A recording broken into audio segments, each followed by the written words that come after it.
Welcome back. Thank you so much for tuning in on a very important day. The awareness campaign called Go Turquoise for the elderly runs from the 15th of May up until the 15th of June. Now, this campaign is designed to raise awareness for the elderly in South Africa, often seen as soft targets for crime, neglect and abuse, a very harsh reality. The Turquoise campaign therefore aims to encourage people to do what they can to make the world a better place for our seniors. And Barry Kaganson, CEO of Aurea Senior Living, which offers senior living communities throughout South Africa, now joins us to tell us a little bit more about this campaign. Barry, a very good morning. Good morning. Thanks for having me on the show. Absolutely. Absolute pleasure. Absolute pleasure to have you. I think, many people have heard about the Go Turquoise for the Elderly campaign, but don't really know what it entails. Maybe you can elaborate. And is there maybe a specific reason why it is called this? To answer the second part of your question, why it's called that, I must be honest, I'm not entirely sure. But really what the campaign is to raise awareness for the plight of the elderly. It's twofold: to raise awareness for the plight of the elderly, and also, to a degree, to raise funds for certain organizations that take care of the elderly that need that funding. And at this time, in the time of COVID-19, I think that couldn't be more relevant and more important, especially the second one. When we've seen these outbreaks of COVID-19 in various care facilities for aged people across the country, people must remember that the cost of preventing the spread of COVID within the communities and the cost of actually preventing it from getting into the communities in the first place is significant. And often a lot of these organizations are reliant on public funding. So this is putting immense pressure on them. So I think this is a very relevant initiative at this time. I mean, there's obviously the immediate focus and there is the long-term projection beyond COVID-19. And we know that a well-equipped healthcare system obviously needed to provide proper care for the elderly. And we are not going to be exempt from what's been dubbed the silver tsunami. Estimated that 17 million, or rather 12 million South Africans will be over 60 by 2050. How are we going to care for the elderly considering the costs that you've mentioned? Yeah, that's a very significant statistic that you just mentioned, and I think it's a global trend.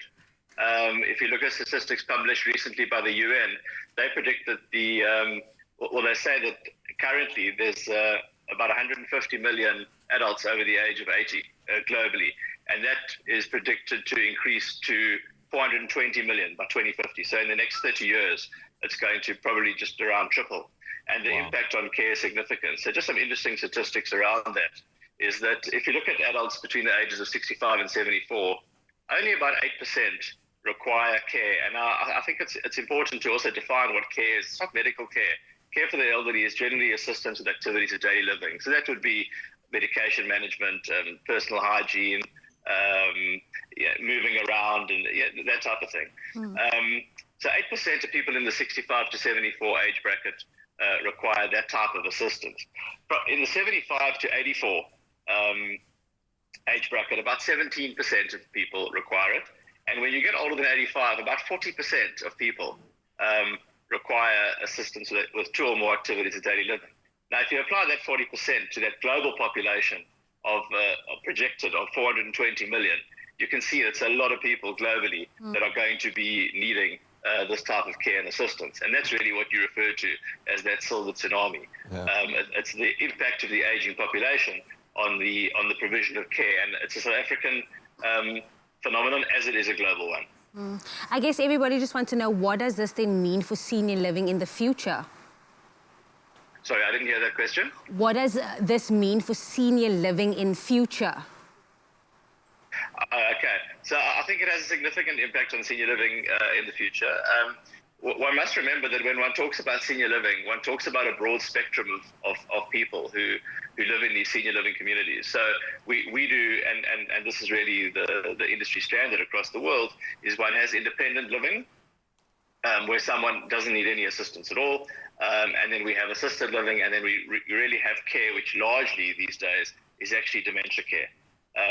Now, with regard to dementia, also another interesting stat which is relevant to the increased lifespans that we're experiencing and this increased demographic of older people in our society generally, is that about 5% of people in their 70s present with some form of dementia. But when people get to the 80s, about 25% of them present with some form of dementia. And that has a significant impact for senior living and for senior living communities across the world, because the care requirements and the assistance requirements of somebody with dementia is vastly different to someone without any cognitive impairment. And that is a demographic within the aged population that is increasing. So there's care requirements, and also the expertise to deliver that care and assistance is going to become more and more relevant as the years progress. So let's bring it back now to our current situation. During our national lockdown, we know that elderly people have been specifically affected, often living alone, having to take the most aggressive self-isolation measures in order to remain safe during the COVID-19 pandemic. Maybe you can share some tips with us on how we can best care for our seniors during lockdown. Yeah, so it is challenging. I think, when one looks at older people living in senior living communities, they're often, while they're isolated, they often have the benefit, or they do have the benefit, of living in a professionally managed community, which is to a degree in some form of, and we like to call it a protective bubble at this time.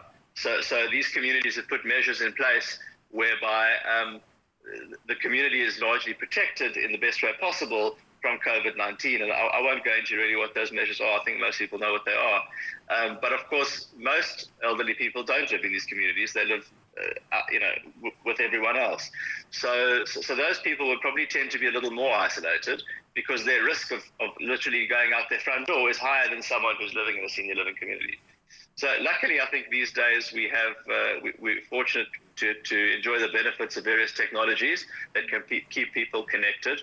And that would be what we're doing now, WhatsApp calling or Skype calling or Zoom. It's amazing how many people in our communities have all of a sudden become Zoom experts. And we're doing things like Zoom quizzes and Zoom bingo and all sorts of things. But also what's also very important is, as you say, that human connection. So it doesn't mean that the connection needs to stop entirely. It just needs to happen, I think, for now in a different way. So visiting a family but at a distance, from a car or whatever the case is. But I think the other important thing is that assistance with activities of daily living. So to the extent that people can help older people with grocery shopping, if they can't do it themselves online, which I'll tell you most of them actually do these days as well. But if they're not able to do that for whatever reason, assistance with that type of thing is very important. So I think the awareness in all communities just needs to be there, that there are these people who do need to isolate, who are at high risk. And isolation brings various problems, both practical, psychosocial, et cetera, and people just need to be aware of these. And really, that, to go back to this Go Turquoise for the elderly, that's really what they're saying, is that the awareness is important at all times, but especially now at this time. Just be mindful. I have a feeling that we're going to see a lot of elderly people cross that digital divide, kind of leave some of us behind during this time. Yeah, but I agree with you. Thank you so much for some very revealing facts there as well, and for doing the work that you do every day. Thank you. Thank you. Now, you at home can make sure to join this Turquoise campaign and demonstrate that the elderly in our country are not forgotten. Many seniors rely on the help of family and friends as they get older. We have a duty to take care of each other, especially our elders. Show some kindness and love for all the seniors this month.